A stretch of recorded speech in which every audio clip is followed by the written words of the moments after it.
Di antara berbagai jenis makanan laut premium, karasumi atau mullet roe memiliki tempat istimewa dalam dunia kuliner.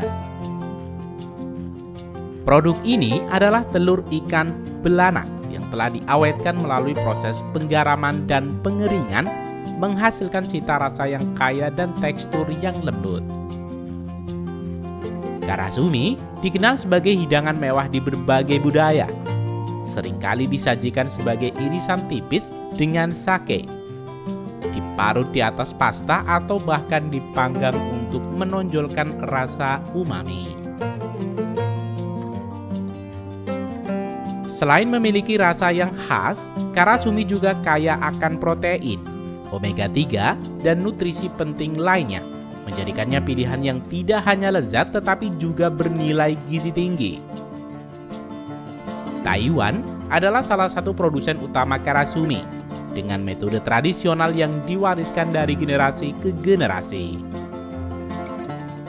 Meskipun Jepang dan Italia juga memproduksi versi mereka sendiri dengan botarga Jepang yang lebih lunak dan versi Italia yang lebih padat. Karasumi Taiwan memiliki ciri khas tersendiri dengan proses pengolahan yang mempertahankan kealamian dan kualitas rasa yang autentik. Dalam video kali ini, Rekayasa Produksi akan mengajak kalian untuk melihat tahapan proses pembuatan karasumi mullet roe di Taiwan.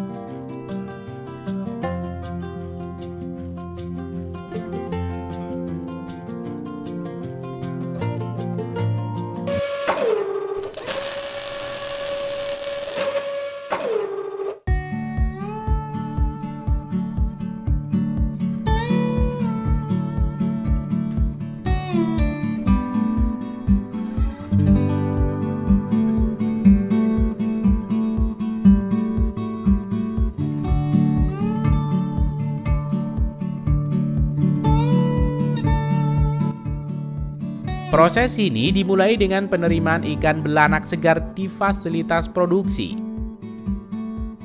Ikan-ikan ini ditangkap pada musim tertentu saat mereka memiliki kandungan telur yang optimal.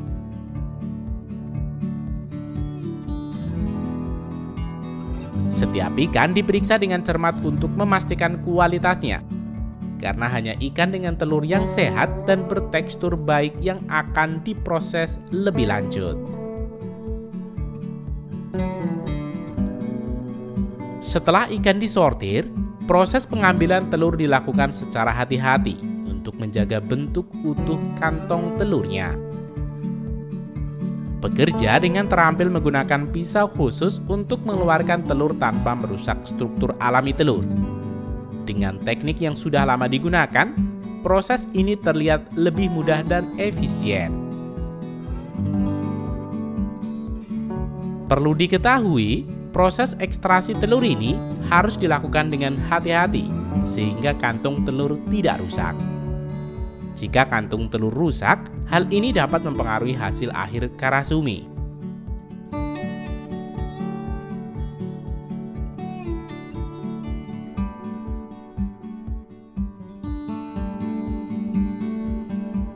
Kantung telur yang telah diambil akan dibersihkan secara menyeluruh dari sisa jaringan dan darah sebelum direndam dalam larutan garam.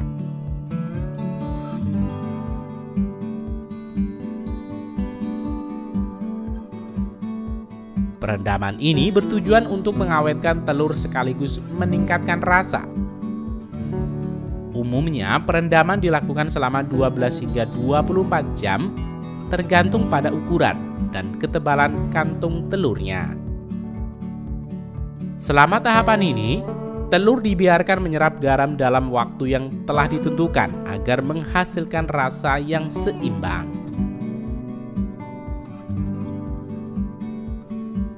Setelah tahap penggaraman, kantong telur diikat pada bagian ujungnya dengan tali, memungkinkan pengrajin untuk menggantung atau memindahkan telur-telur tersebut dengan mudah selama proses pengeringan. Pengeringan dilakukan secara alami di bawah sinar matahari langsung, yang menjadi salah satu tahap paling penting dalam pembuatan karasumi tradisional. Untuk menjaga bentuk dan memastikan pengeringan merata, kantung telur biasanya diletakkan di atas papan kayu khusus. Selain untuk menjaga proses tradisional dalam proses pengeringan, kayu-kayu ini juga mempermudah pekerja dalam proses pembalikan secara berkala. Dalam beberapa kasus, proses ini berlangsung selama beberapa hari, dengan pengawasan ketat terhadap kelembaban dan suhu lingkungan, agar hasil akhirnya memiliki tekstur yang kenyal dan rasa yang intens.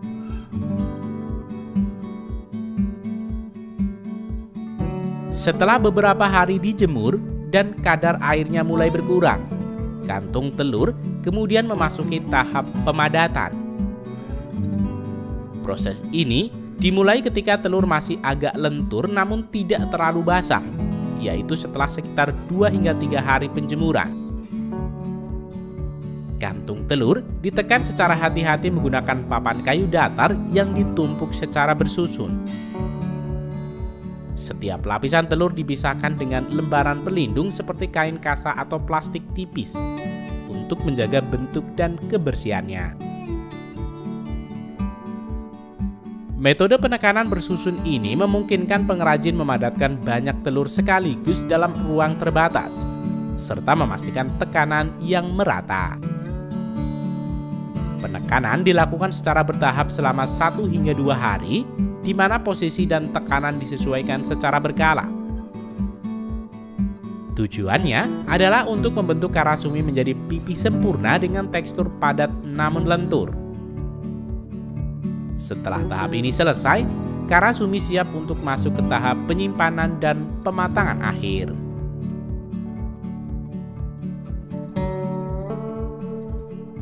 Karasumi yang telah melewati proses pengeringan dan pemadatan kemudian disimpan dalam kondisi yang terkendali untuk tahap pematangan.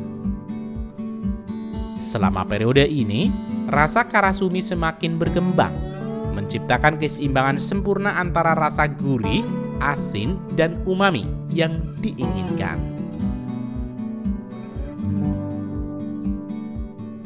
Setelah melalui semua tahapan ini, karasumi siap untuk dijual dan dinikmati oleh pencinta kuliner di seluruh dunia.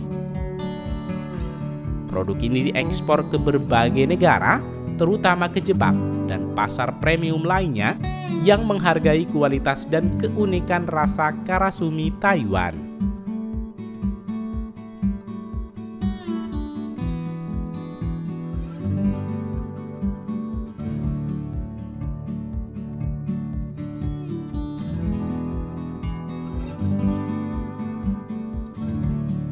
Dengan tetap mempertahankan metode produksi tradisional, Taiwan terus memperkuat reputasinya sebagai salah satu penghasil karasumi terbaik di dunia, memastikan bahwa warisan kuliner ini tetap hidup dan terus dinikmati oleh generasi mendatang.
Di Indonesia, kita tentu tidak asing dengan berbagai cara mengawetkan ikan, mulai dari ikan asin hingga ikan pindang.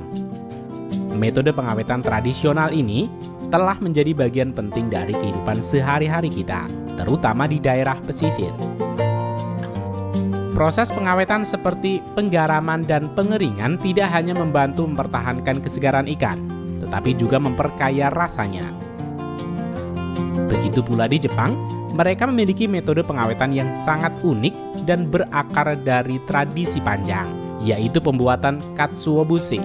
Bisa dibilang versi Jepang dari pengawetan ikan yang sangat khas dan penuh keterampilan. Katsuobushi yang terbuat dari ikan cakalang yang telah diasapi dan difermentasi dan dikeringkan hingga menjadi sangat keras, merupakan bahan utama dalam berbagai masakan Jepang. Meskipun proses ini terlihat sederhana, pembuatannya sebenarnya sangat kompleks dan memerlukan waktu berbulan-bulan. Di Jepang, katsuobushi bukan hanya cara untuk mengawetkan ikan, tetapi juga merupakan warisan kuliner yang memberikan cita rasa kaya dan mendalam. Serpian katsuobushi yang sering digunakan dalam pembuatan dashi, kaldu, merupakan sumber rasa umami yang khas dalam banyak hidangan Jepang. Cita rasa yang kini dapat kita nikmati di berbagai restoran Jepang di Indonesia. Salah satu hal yang paling menarik dari katsuobushi adalah bahwa ia dijuluki sebagai makanan terkeras di dunia. Saking kerasnya, untuk bisa dikonsumsi, katsuobushi harus diserut seperti kayu hingga menghasilkan serpian halus yang kemudian dapat digunakan dalam masakan Jepang. Pada video kali ini, Rekayasa Produksi akan mengajak kalian untuk melihat tahapan proses pembuatan katsuobushi, mulai dari ikan cakalang segar hingga menjadi bahan berharga yang siap diolah dalam berbagai hidangan.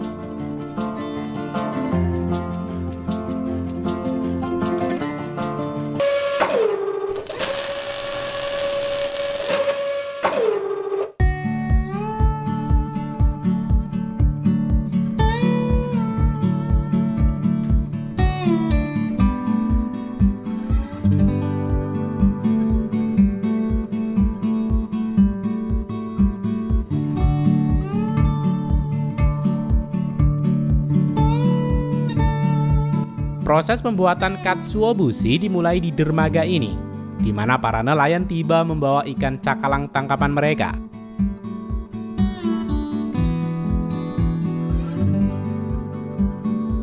Warna putih dari ikan segar ini adalah kondisi ikan cakalang yang dibekukan segera setelah ikan ditangkap, di mana ikan-ikan ini disimpan pada suhu sekitar -20 derajat Celcius untuk memastikan kualitas tetap terjaga hingga mencapai pabrik. Setibanya di dermaga, ikan dipindahkan langsung dari kapal ke conveyor, di mana para pekerja bertugas untuk memeriksa, memilah, dan memisahkan ikan berdasarkan ukuran dan kualitasnya.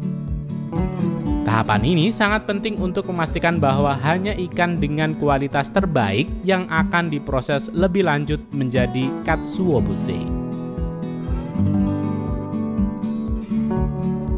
Setelah ikan dipisahkan berdasarkan ukuran dan kualitasnya, tahapan selanjutnya di pabrik adalah pembersihan ikan. Sebelumnya, ikan-ikan cakalang beku ini terlebih dahulu direndam dalam air bersuhu normal untuk mengembalikan suhu ikan, sehingga tekstur dagingnya melunak dan lebih mudah untuk dibersihkan. Proses ini memastikan ikan siap untuk diproses lebih lanjut tanpa merusak strukturnya. Berikutnya, ikan akan dilewatkan mesin pemotong kepala sebelum akhirnya ikan dibawa ke meja para pekerja yang akan membersihkan ikan. Pekerja menggunakan pisau besar yang tajam, dengan hati-hati membersihkan isi perut ikan cakalang untuk menghilangkan kotoran dan organ dalam yang tidak diperlukan. Pekerjaan ini dilakukan dengan sangat cepat dan efisien oleh para pekerja yang terlatih, karena proses ini menentukan kebersihan dan kesegaran ikan sebelum memasuki tahapan berikutnya. Setelah dibersihkan, ikan dipotong secara membujur menjadi 2 atau 4 bagian tergantung ukurannya. Pemotongan ini memungkinkan daging ikan lebih mudah menyerap panas pada tahap perebusan dan pengasapan. Tahapan ini penting karena memastikan ikan mengering dengan sempurna tanpa bagian yang tersisa lembab. Setelah ikan dipotong, mereka dimasukkan ke dalam bak perebusan besar yang terbuat dari stainless steel yang menjaga higienitas dan mencegah kontaminasi. Bak-bak ini ditata berbaris dalam ruang khusus di mana setiap bak dilengkapi dengan sistem pemanas untuk menjaga suhu air yang konstan. Air yang digunakan untuk perebusan biasanya merupakan air bersih yang telah disaring. Namun terkadang air laut digunakan untuk mempertahankan cita rasa alami dari ikan cakalang. Saat perebusan berlangsung, air dalam bak seringkali berubah menjadi warna kekuningan. Warna ini berasal dari lemak dan minyak alami yang keluar dari daging ikan selama proses pemanasan. Fenomena ini juga berfungsi sebagai indikator bagi para pekerja untuk memantau seberapa banyak lemak yang telah terlepas dan memastikan ikan direbus dengan benar.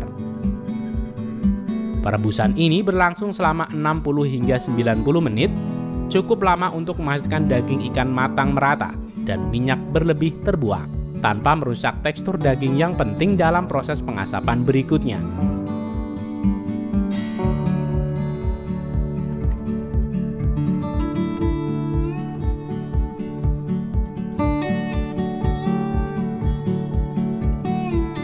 Setelah perebusan selesai, ikan cakalang yang telah melunak dipindahkan dari bak perebusan dan dimasukkan ke dalam air bersih yang dingin untuk menurunkan suhu secara perlahan.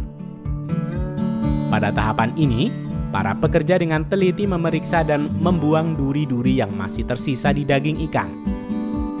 Karena daging telah melunak akibat proses perebusan, duri menjadi lebih mudah untuk ditarik keluar tanpa merusak dagingnya.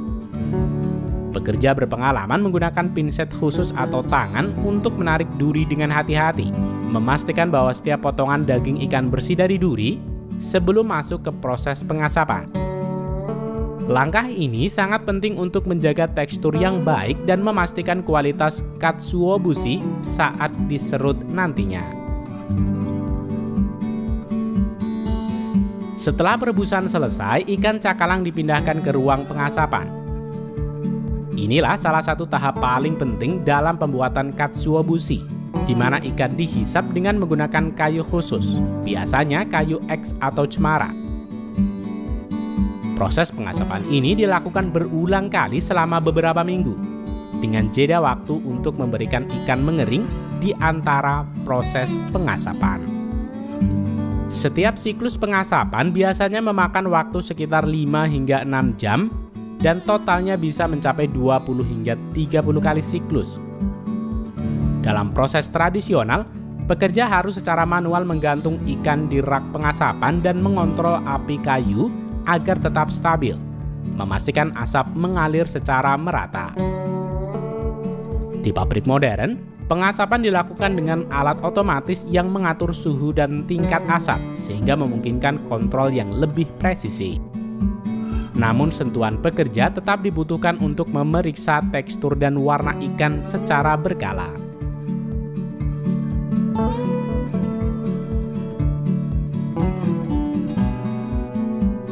Setelah proses pengasapan selesai, ikan yang telah mengeras akan melalui proses fermentasi, di mana jamur khusus ditambahkan ke permukaan ikan. Pekerja dengan hati-hati mengoleskan jamur ini yang membantu dalam proses fermentasi dan memberikan katsuobushi ini karakteristik uniknya.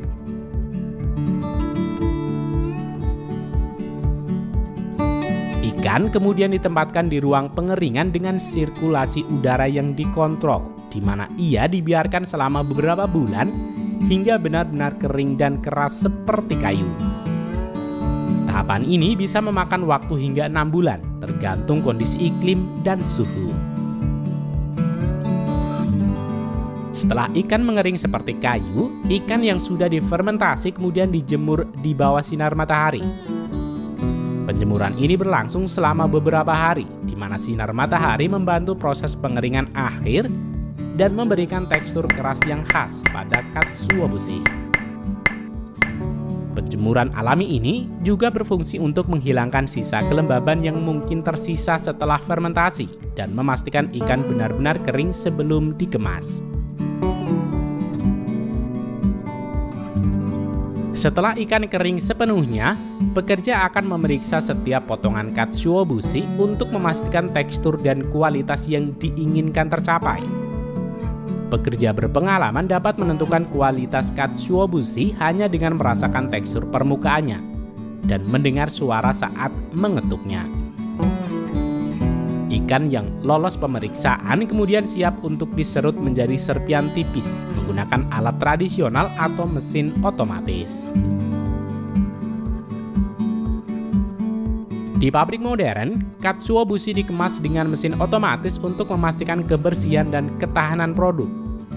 Sedangkan dalam proses tradisional, pengemasan dilakukan dengan tangan, membungkus setiap potong ikan dengan hati-hati untuk menjaga keaslian dan kualitasnya.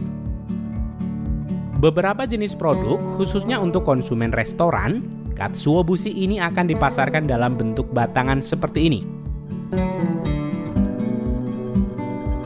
Setelah semua tahapan ini dilalui, katsuobushi siap dipasarkan dan dikirim ke seluruh Jepang atau bahkan ke luar negeri. Proses yang memakan waktu berbulan-bulan ini, mulai dari penerimaan bahan baku hingga pengemasan, adalah bentuk dedikasi dalam mempertahankan tradisi makanan Jepang yang otentik, sekaligus mengintegrasikan teknologi modern untuk efisiensi dan kualitas yang lebih konsisten.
Di antara kuliner tradisional Cina yang memicu rasa penasaran, yaitu adalah century egg, atau dalam bahasa Mandarin disebut dengan pidan, menempati posisi unik. Telur berwarna hitam pekat dengan tekstur lembut ini seringkali menimbulkan reaksi beragam bagi orang yang pertama kali melihatnya. Bagi sebagian orang, tampilannya yang gelap dan aromanya yang khas mungkin menimbulkan rasa ragu. Namun bagi pecinta kuliner tradisional, century egg adalah hidangan lezat yang syarat sejarah. Asal-usulnya dipercaya telah ada sejak lebih dari 600 tahun yang lalu pada dinasti Ming. Konon, penemuannya ini terjadi secara tidak sengaja ketika seseorang menemukan telur bebek yang terkubur di lumpur yang bercampur kapur di sekitar rumahnya. Rasa unik yang dihasilkan membuat teknik ini dikembangkan menjadi metode yang terstandarisasi.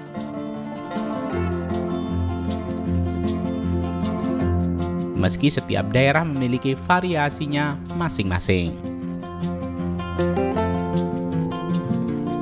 Selain nilai kuliner, beberapa masyarakat percaya bahwa century egg memiliki manfaat tertentu bagi kesehatan, seperti membantu sistem pencernaan atau menambah stamina. Meski tentu klaim ini masih bergantung pada kepercayaan tradisional dan belum sepenuhnya dibuktikan secara ilmiah. Dalam video kali ini, Rekayasa Produksi akan mengajak kalian untuk melihat tahapan proses pembuatan Century Egg secara tradisional.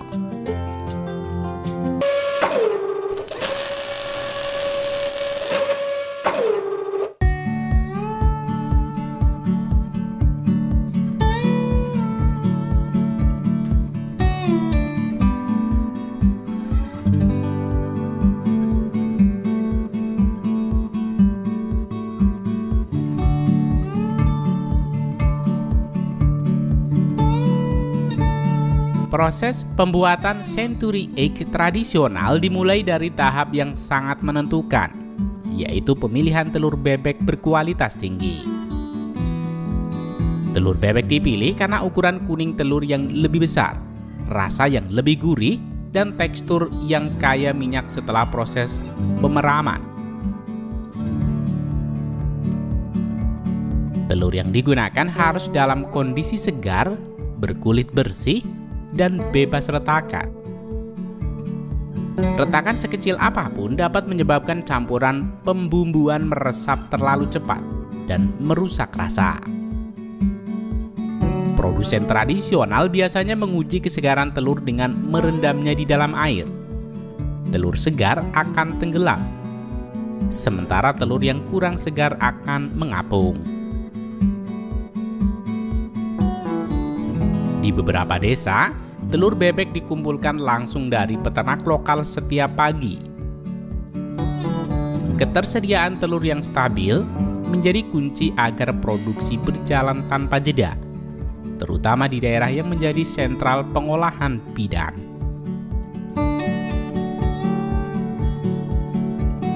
Inti dari teknik pengawetan Century Egg terletak pada campuran pembumbuan yang melapisi telur.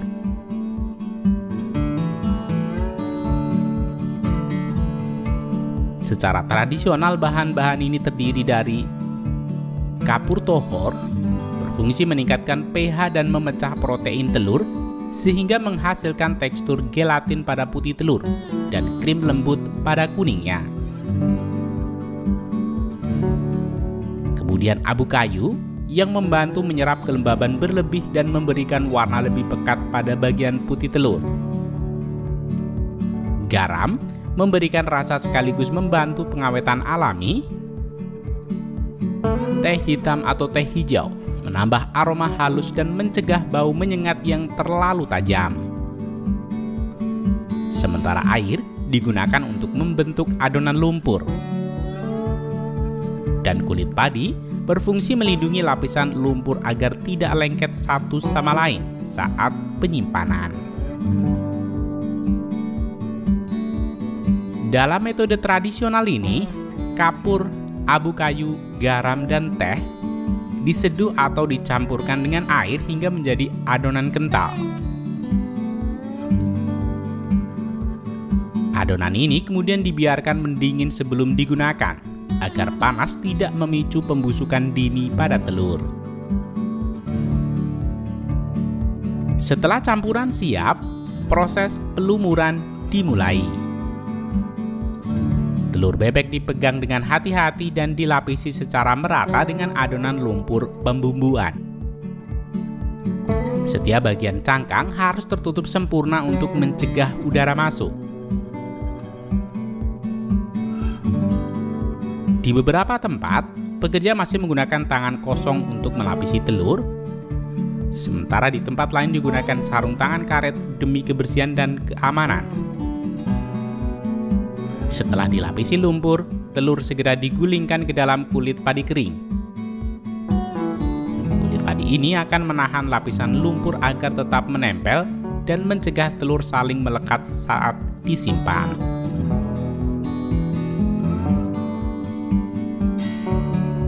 Telur yang sudah dibubuhi campuran kemudian disimpan di dalam keranjang bambu, kotak kayu, atau drum plastik modern.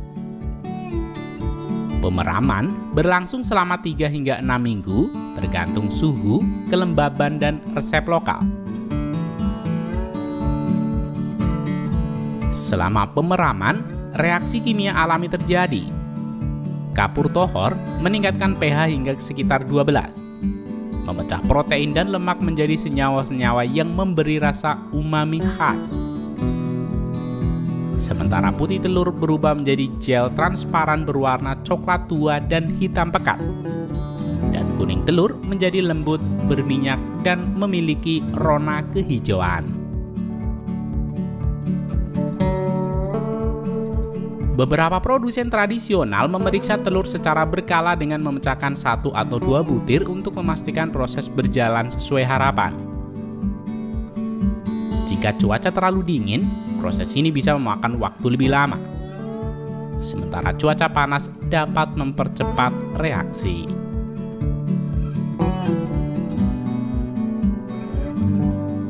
Setelah mencapai kematangan yang diinginkan, telur akan diambil dari tempat pemeraman. Lapisan lumpur dan kulit padi dibersihkan dengan hati-hati menggunakan air bersih. Di tahap ini, pengendalian kualitas menjadi penting. Telur diperiksa dari segi penampilan, aroma, dan tekstur.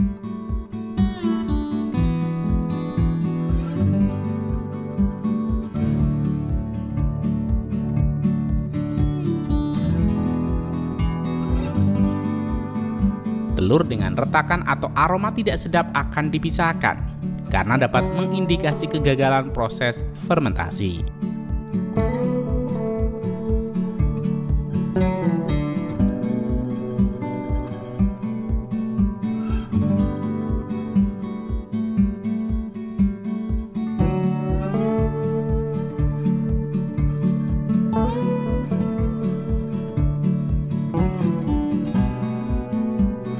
Produsen tradisional yang memasarkan produknya biasanya mengemas century egg dalam kotak atau keranjang yang dilapisi kertas atau plastik untuk menjaga kelembaban dan mencegah kerusakan saat transportasi.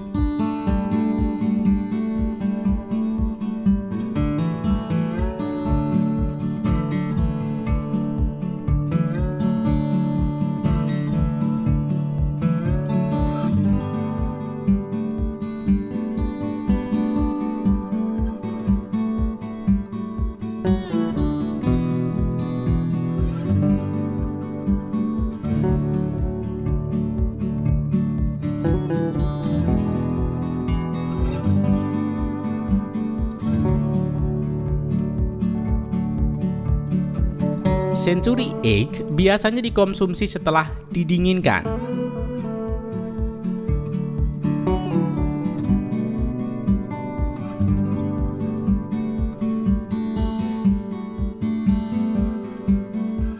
Rasanya yang gurih, sedikit asam dan beraroma khas membuat sering dijadikan campuran bubur nasi.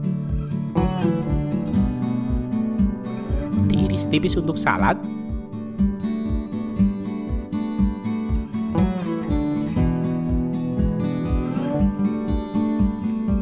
atau dipadukan dengan tahu sutra dan saus wijen.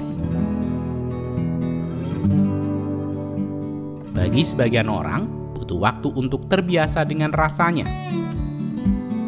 Namun bagi pencinta kuliner tradisional, setiap gigitan adalah perpaduan sejarah, teknik, dan cita rasa yang tak tergantikan.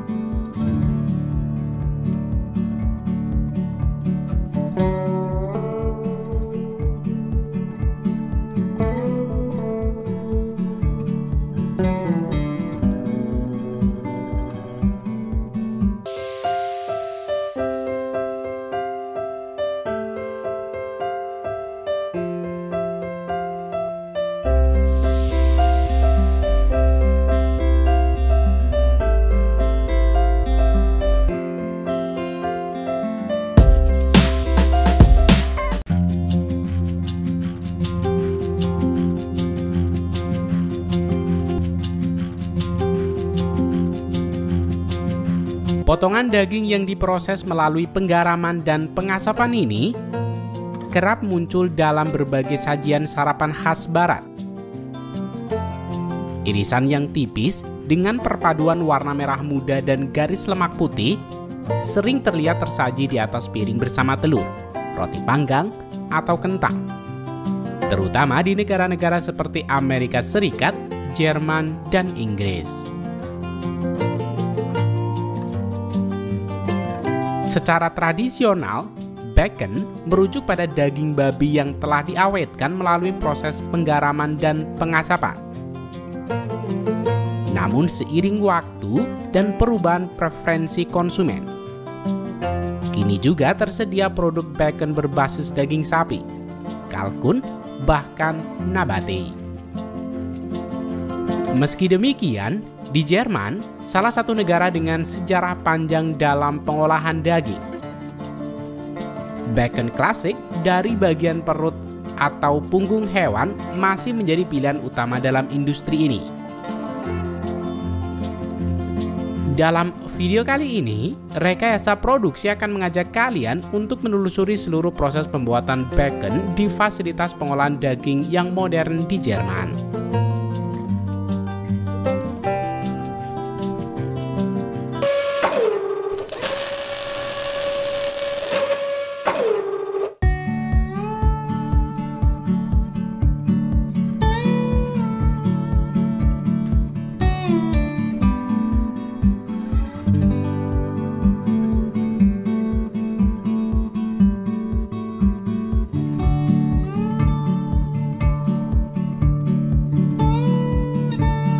Proses pembuatan bacon dimulai dari pemilihan bagian daging yang tepat. Dalam industri bacon di Jerman, dua potongan utama yang digunakan adalah Bauchfleisch atau daging perut, serta Rückenfleisch, yaitu bagian punggung hewan. Kedua bagian ini dipilih karena mengandung kombinasi lemak dan otot yang seimbang, yang memberikan tekstur kenyal sekaligus juicy saat dimasak. Daging yang diterima dari rumah pemotongan besar akan melewati tahapan pemeriksaan mutu. Potongan yang tidak sesuai akan dipisahkan, sementara potongan utama dikirim ke lini produksi dengan suhu yang terkontrol antara 0 hingga 4 derajat Celcius untuk menjaga kesegaran tanpa membekukan jaringan serat daging. Selanjutnya, potongan daging akan dibersihkan dan dipangkas untuk menghilangkan bagian tulang, kulit keras, atau sisa darah, sehingga hanya menyisakan daging utuh yang siap diolah lebih lanjut.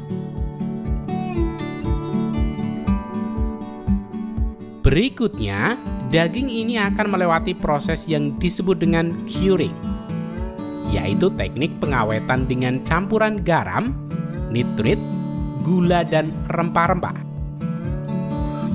Campuran ini berfungsi tidak hanya memperpanjang daya simpan, tetapi juga membentuk warna merah muda khas bacon dan memberi rasa gurih yang dalam. Dalam industri modern, metode curing biasanya dilakukan dengan dua cara. Dry curing, di mana campuran bumbu digosokkan langsung ke permukaan daging. Atau wet curing, yang menggunakan injeksi larutan bumbu langsung ke dalam serat daging. Di Jerman, kedua metode ini umum digunakan tergantung pada jenis bacon yang ingin dihasilkan. Daging kemudian akan dimasukkan ke dalam ruang penyimpanan khusus selama 4 hingga 7 hari, tergantung ketebalan dan jenis curing yang digunakan. Dalam periode ini, reaksi kimia antara garam, nitrit, dan protein akan bekerja membentuk warna dan aroma khas pada produk akhir.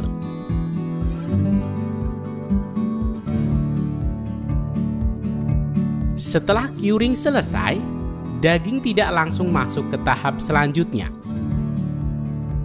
Proses resting atau pematangan sangat penting untuk memastikan distribusi bumbu merata ke seluruh bagian daging. Daging yang telah di-curing biasanya disimpan dalam ruang pendinginan bersuhu rendah selama 24 jam hingga 48 jam. Proses ini membuat struktur daging menjadi lebih stabil, mengurangi kadar air bebas, dan memastikan bahwa rasa dari bumbu telah menyatu sempurna. Pada tahapan ini, sebagian daging bahkan mengalami pengeringan ringan untuk mempersiapkan permukaan yang ideal sebelum diasapi.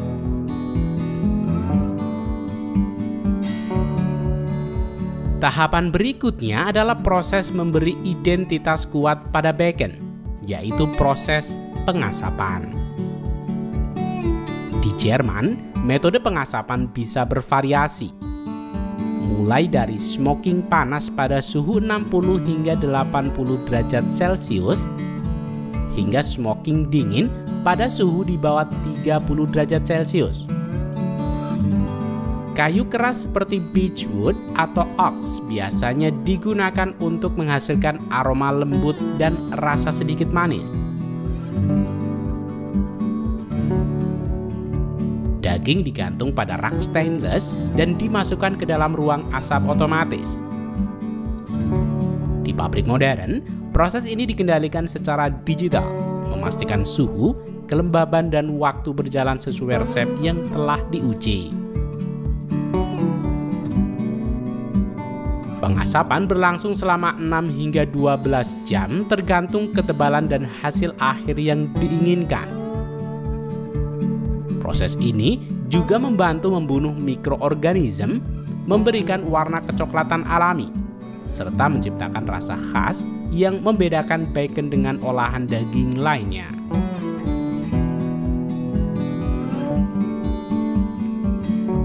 Setelah pengasapan selesai, sebagian bacon tidak langsung dikemas. Beberapa jenis produk menjalani proses pematangan panjang atau aging, di mana daging disimpan dalam ruang bersuhu rendah dan lembab selama beberapa minggu.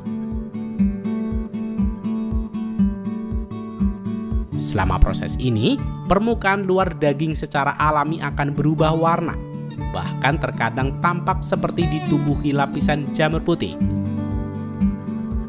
Ini adalah bagian dari proses alami pematangan yang dikendalikan dan bukan kontaminasi.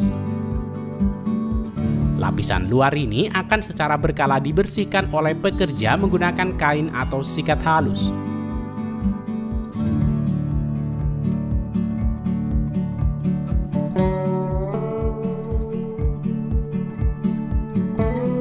Menariknya, saat lapisan luar dipotong, terlihat daging bagian dalam yang tetap segar, berwarna merah muda, dan mengandung aroma asap serta bumbu yang telah meresap sempurna.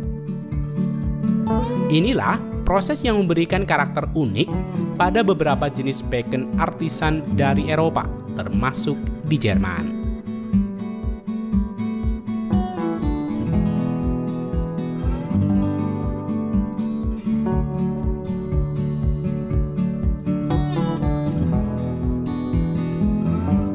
Setelah mencapai tahap akhir pematangan, bacon siap untuk dipotong dan dikemas. Ketebalan irisan dapat diatur sesuai kebutuhan, dari potongan tipis untuk sarapan hingga irisan tebal untuk kebutuhan kuliner profesional. Setelah pemotongan, irisan bacon langsung dimasukkan ke dalam kemasan plastik transparan dan divakum untuk menjaga kesegarannya. Kemasan vakum ini mencegah oksidasi lemak, mempertahankan warna alami, dan memperpanjang umur simpan produk. Setiap kemasan kemudian diberi label yang mencantumkan berat bersih, nomor batch produksi, tanggal pembuatan, dan masa kadaluarsa. Produk akhir kini siap untuk didistribusikan ke pasar domestik maupun internasional melalui rantai pendinginan yang terjaga.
Kecap manis menjadi salah satu bumbu masakan penting dalam ragam kuliner Indonesia yang biasa dinikmati sebagai bumbu utama dan juga sebagai penambah cita rasa pada beberapa makanan seperti bakso, soto, dan mie ayam. Selain itu, kecap juga sering dijadikan saus cocolan untuk aneka gorengan. Walau peran kecap ini sangat penting dan melekat dengan berbagai menu tradisional, namun ternyata kecap sebenarnya bukan berasal dari Indonesia. Kecap memiliki sejarah yang sangat kuno. Asal-usulnya dapat ditelusuri kembali ke dinasti Zhou di Tiongkok kuno sekitar 3000 tahun yang lalu. Kecap awalnya disebut sebagai jiang dan terbuat dari fermentasi biji kedelai, gandum, dan garam. Di awal penemuannya, kecap hanya tersedia dengan rasa kecap asin. Namun seiring perkembangannya, kini ada banyak variasi kecap di seluruh dunia. Selain kecap asin dan kecap manis yang populer di Asia Tenggara, ada juga kecap Inggris yang lebih asin dan kecap Kikkoman yang populer di Jepang.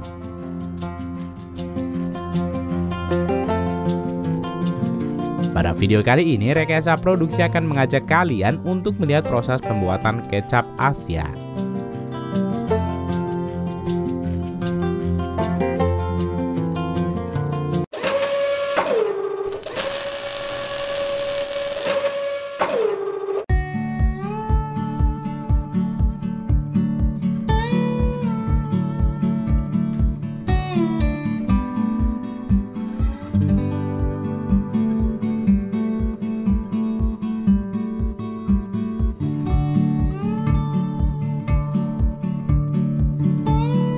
Seperti yang kalian tahu, kecap memiliki 3 bahan utama, yaitu kedelai, gandum, dan juga garam untuk kecap asin, gula untuk kecap manis. Sementara itu, ragi berperan penting dalam proses fermentasi untuk mengubah bahan dasar ini menjadi kecap yang kita kenal. Kedelai yang digunakan dalam pembuatan kecap tidak selalu harus kedelai hitam. Pada beberapa kecap tradisional Jepang dan Cina, mereka justru lebih banyak menggunakan kedelai kuning karena pertimbangan rasa, aroma, dan warna pada hasil produk akhir mereka. Dalam proses pembuatan kecap, terdapat beberapa metode pembuatan kecap Asia yang berbeda, tergantung pada negara dan budidaya kulinernya. Metode yang paling lama digunakan adalah metode fermentasi. Metode kedua adalah enzimatisasi atau penambahan enzim-enzim ini yang membantu memecah protein-protein dalam kedelai menjadi asam amino. Metode selanjutnya adalah metode hidrolisis asam dan metode aroma terpisah. Mari kita langsung berkunjung ke pabrik pembuatan kecap di Cina. Di perusahaan kecap ini, mereka menggunakan metode fermentasi lambat yang telah berusia berabad-abad dan hanya melibatkan 5 bahan utama, yaitu kedelai, air, gandum, garam laut, dan ragi. Proses ini dimulai ketika pekerja menuangkan kacang kedelai ke dalam alat memasak yang disebut dengan ketel uap. Sebelum dimasukkan ke ketel uap, kedelai ini akan dibilas 2 kali. Berikutnya, pekerja mengisi ketel dengan air dan kemudian kedelai ini akan direbus di sini selama 4 jam. Sementara itu, pekerja lain memanggang gandum dalam wajan selama kurang lebih 25 menit. Kemudian, pekerja memasukkan rumput liar yang sudah dipanggang ke dalam penggilingan. Rol baja pabrik memecah setiap butiran menjadi beberapa bagian. Hal ini akan memungkinkan ragi menembus gandum dengan lebih baik selama proses fermentasi. Setelah kedelai dikukus selama 4 jam, mereka mengeluarkannya dari ketel dan menyebarkannya di nampan besar hingga dingin. Ketika kedelai sudah mendingin hingga 33 derajat Celcius, saatnya pekerja menambahkan gandum. Setelah semuanya tercampur rata, pekerja akan menaburkan ragi dan mengaduknya hingga rata. Sementara takaran pas dan perbandingan bahan ini menjadi kunci pembuatan kecap, sehingga hal ini menjadi rahasia perusahaan. Untuk mengaktifasi ragi ini, pekerja memindahkan campuran ini ke dalam rak-rak kayu selama sekitar 48 jam di ruangan inkubasi terkontrol. Proses ini menghasilkan panas yang meningkat sehingga bekerja harus terus memeriksa dan memindahkan kedelai secara bertahap untuk mencegah panas berlebih yang akan mematikan ragi. Untuk tahap selanjutnya, pekerja akan membuat air garam dengan mencampurkan garam laut halus dengan air. Setelah garam larut dalam air, pekerja menambahkan campuran kedelai dari ruang inkubasi ke dalamnya. Berikutnya, campuran ini diaduk secara merata untuk beberapa menit, lalu menutup tong dan membiarkannya berfermentasi. Selama 6 minggu pertama, sekali dalam sehari, mereka akan membuka tong dan mengaduknya untuk mengaerasi gas yang menumpuk. Hal ini dapat membuat ragi tetap aktif dan membantu mengembangkan rasa. 7 minggu berikutnya, tong-tong fermentasi ini akan dibuka dan diaduk seminggu sekali. Setelah 12 bulan fermentasi yang panjang, akhirnya adonan ini siap. Pekerja akan membuka tong dan mengaduknya untuk terakhir kalinya. Selanjutnya, pekerja akan menuangkan adonan di atas selembar kain muslin yang melapisi bak mesin pres baja tahan karat. Pekerja melipat tepi lembaran kain untuk menutup adonan. Kemudian papan kayu diletakkan di atasnya dan mesin pres menekan adonan untuk mengeluarkan air keluar dari adonan. Cairan inilah yang disebut dengan kecap. Cairan ini keluar melalui selang di dasar bak dan bergerak menuju tempat penyaringan dan dipasteurisasi dengan panas. Dalam beberapa produk cairan ini dapat ditambahkan rempah atau gula untuk membuat jenis kecap varian tertentu. Ampas yang tertinggal di mesin pres akan dapat digunakan sebagai campuran pakan ternak berprotein tinggi.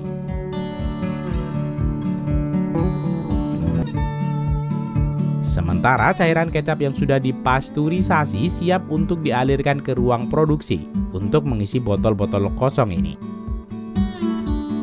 Setelah botol-botol kosong terisi, label akan diaplikasikan dan botol kecap siap untuk diedarkan ke para pelanggan dan rumah-rumah makan di sekitar lingkungan pabrik.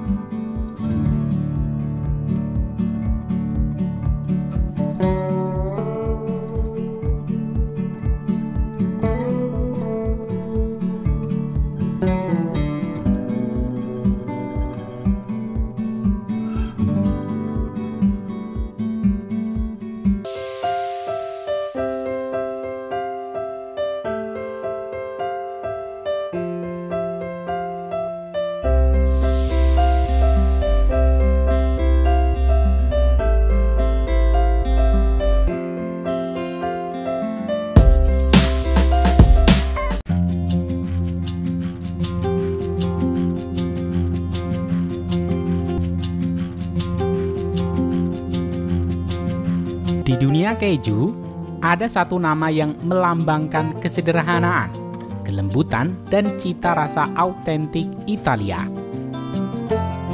yaitu keju mozzarella di Bufala.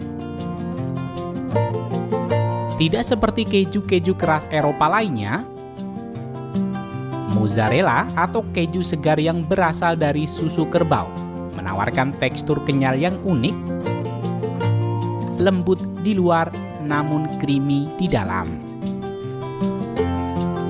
Keju ini dibuat dari susu kerbau Mediterania yang memiliki kandungan lemak lebih tinggi dibanding susu sapi.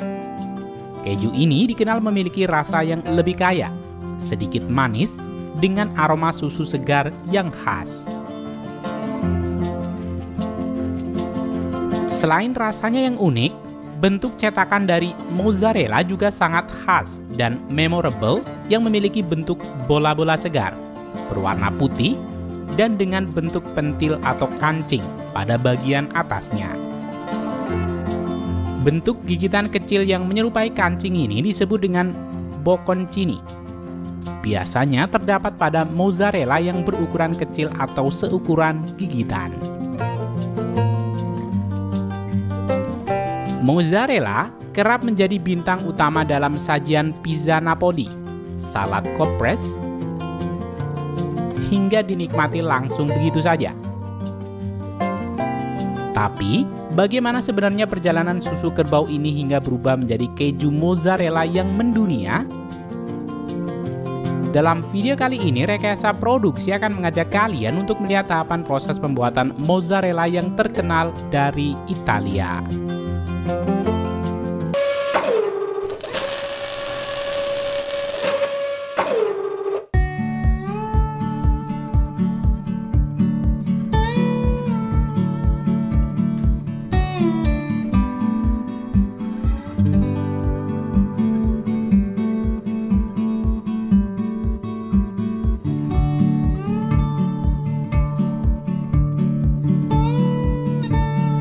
Setiap pagi, para peternak lokal mengirimkan susu segar dari kerbau-kerbau Mediterania ke pabrik pengolahan.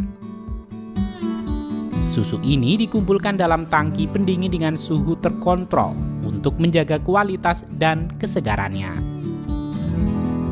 Sebelum masuk ke tahap produksi, susu akan melalui serangkaian uji laboratorium untuk memastikan kemurnian, kandungan lemak, dan bebas dari kontaminasi. Kualitas susu inilah yang menjadi kunci utama kenikmatan mozzarella di Bufala.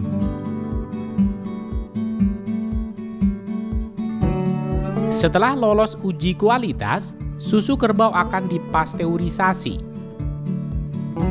Proses pemanasan ini bertujuan membunuh bakteri patogen tanpa mengurangi kandungan gizi atau mengubah rasa alami susu. Biasanya susu dipanaskan hingga suhu 63 derajat Celcius selama sekitar 30 menit. Proses ini memastikan keamanan produk akhir.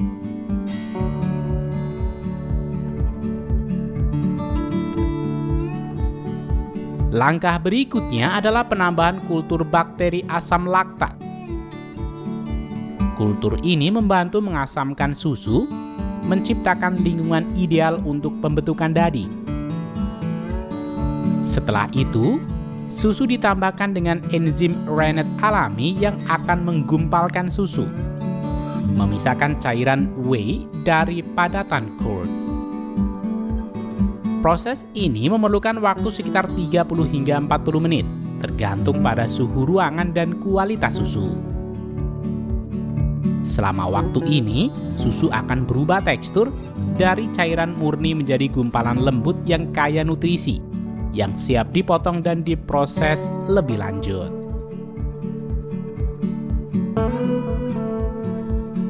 Setelah dadi terbentuk, curd ini akan dipotong menjadi ukuran kecil menggunakan alat pemotong khusus atau secara manual menggunakan pisau besar. Pemotongan ini penting untuk mengeluarkan lebih banyak whey sehingga tekstur keju nanti menjadi kenyal namun tetap lembut.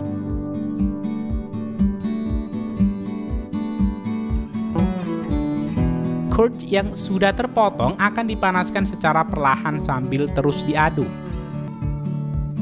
Suhu penghangatan ini sekitar 40 derajat Celcius, membuat curd semakin padat. Sementara whey yang tersisa mulai dipisahkan. Proses ini juga membantu mengembangkan karakteristik elastis dari mozzarella.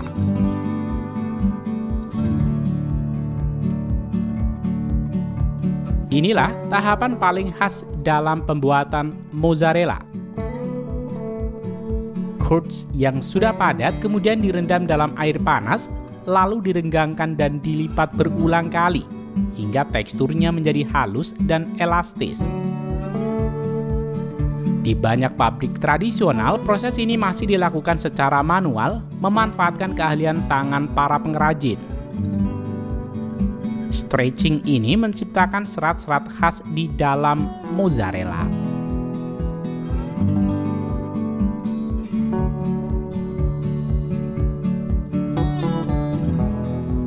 Setelah mencapai elastisitas dan tekstur yang diinginkan, adonan keju siap dibentuk menjadi bola-bola mozzarella.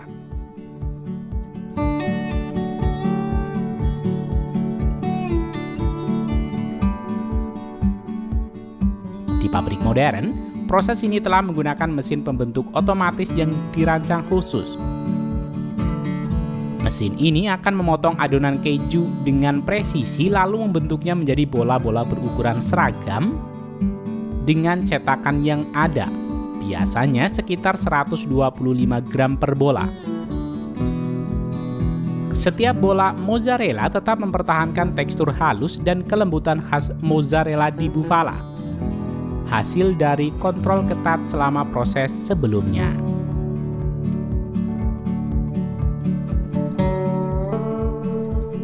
Berikutnya, bola-bola mozzarella ini kemudian direndam dalam larutan garam.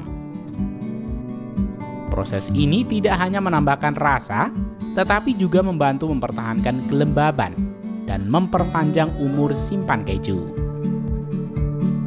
Setelah cukup waktu, keju ini akan dipindahkan ke tangki pendingin untuk menjaga kesegaran sebelum dikemas.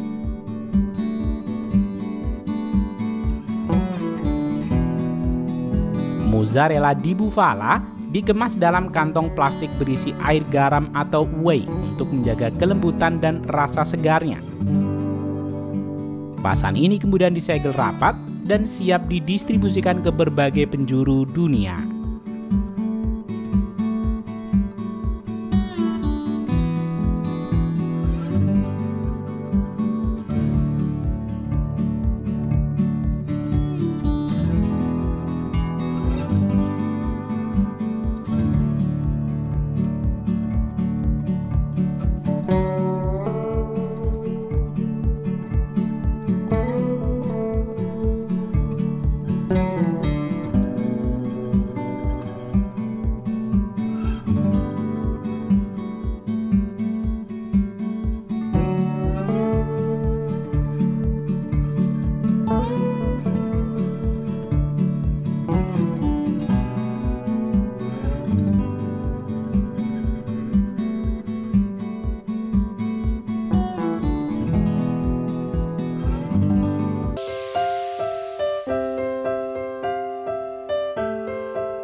Kita telah mengenal getah pohon atau cairan lengket dan kental yang dihasilkan oleh beberapa jenis tanaman memiliki berbagai manfaat yang signifikan dalam kehidupan manusia.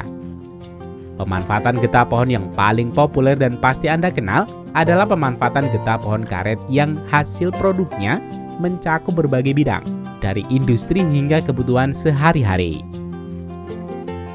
Sementara itu, mungkin sebagian dari kalian masih asing dengan getah pohon yang dibuat menjadi sirup. Hal tersebut wajar karena pohon ini tidak tumbuh di negara kita. Getah pohon maple telah digunakan untuk membuat sirup selama ribuan tahun. Suku asli Amerika telah menggunakan metode ini sejak zaman prasejarah. Proses pemanfaatan getah dari pohon maple untuk dibuat menjadi sirup hampir menyerupai dengan nira kelapa yang dibuat menjadi gula. Kecuali kenyataan bahwa nira kelapa diperoleh dari bunga kelapa, sementara getah maple diperoleh dari batang maple seperti proses pemanenan getah karet. Pada video kali ini, Rekayasa Produksi akan mengajak kalian untuk melihat proses pembuatan getah maple menjadi sirup maple yang terkenal.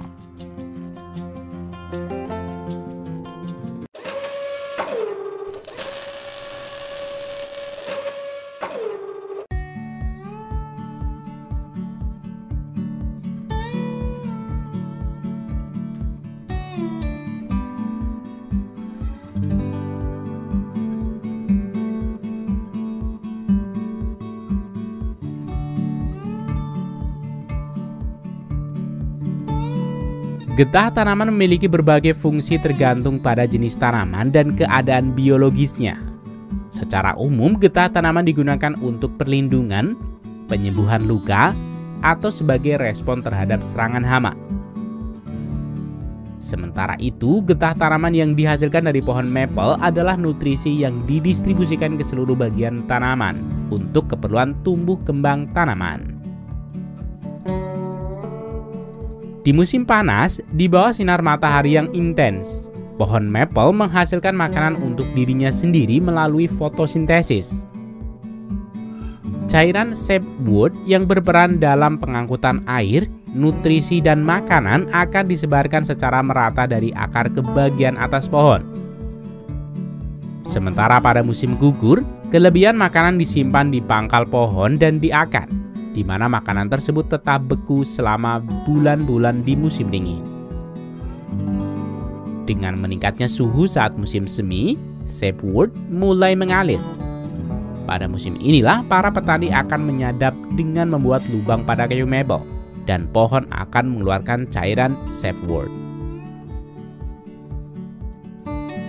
Proses pembuatan sirup maple dari getah pohon maple dimulai dengan proses penyadapan pohon. Mereka mengebor lubang dengan diameter 1 cm dan kedalaman 5 cm. Penting untuk memastikan bahwa penyadapan yang tepat dan tidak membahayakan pohon. Jika dulu penyadapan getah pohon melibatkan banyak ember dan proses yang melelahkan, kini para petani maple mengaplikasikan teknik yang lebih canggih dalam pengumpulan dan pemrosesan sapwood. Kebanyakan produsen sirup menggunakan pipa plastik yang dipasang dari pohon ke pohon dan akhirnya turun ke tangki penyimpanan. Proses pipa dan tabung ini tidak hanya mengurangi tenaga kerja manual, namun juga memungkinkan petani saat ini untuk menyadap pohon yang dulunya terlalu sulit untuk dijangkau saat musim semi tiba.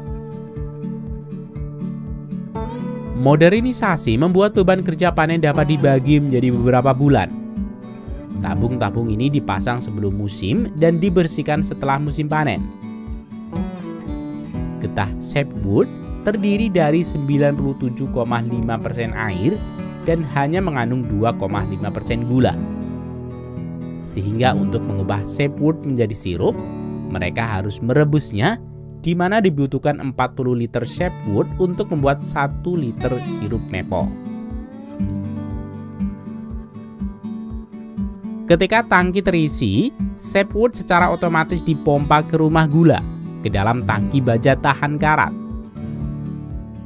Produsen yang lebih maju menggunakan mesin khusus untuk mengkonsentrasikan sebagian sapwood melalui reverse osmosis. Reverse osmosis adalah proses menghilangkan kelebihan air. Proses ini menghilangkan 50 hingga 90% air yang ada di sapwood sebelum direbus, sehingga sangat mengurangi waktu perebusan dan jumlah bahan bakar yang dibutuhkan untuk evaporator. Evaporator adalah jantung dari pengoperasian sirup maple. Proses ini mengaduk getah maple menjadi sirup maple. Semua panci terbuat dari baja tahan karat. Yang pertama adalah panci buang besar yang dirancang untuk menguapkan getah dengan cepat. Panci kecil memiliki dasar yang rata untuk membantu kriminalisasi sirup untuk finishing. Penting untuk terus memantau proses perebusan untuk memastikan getah mencapai kepadatan yang tepat. Saat sapwood bergerak melalui panci, kita dapat melihat perubahan warna dan tekstur saat getah berubah menjadi sirup. Sirup maple lebih kental dari air, sehingga mendidih pada suhu yang lebih tinggi. Sirup maple Finlandia diambil setelah mencapai 4,5 derajat Celcius di atas titik didih air.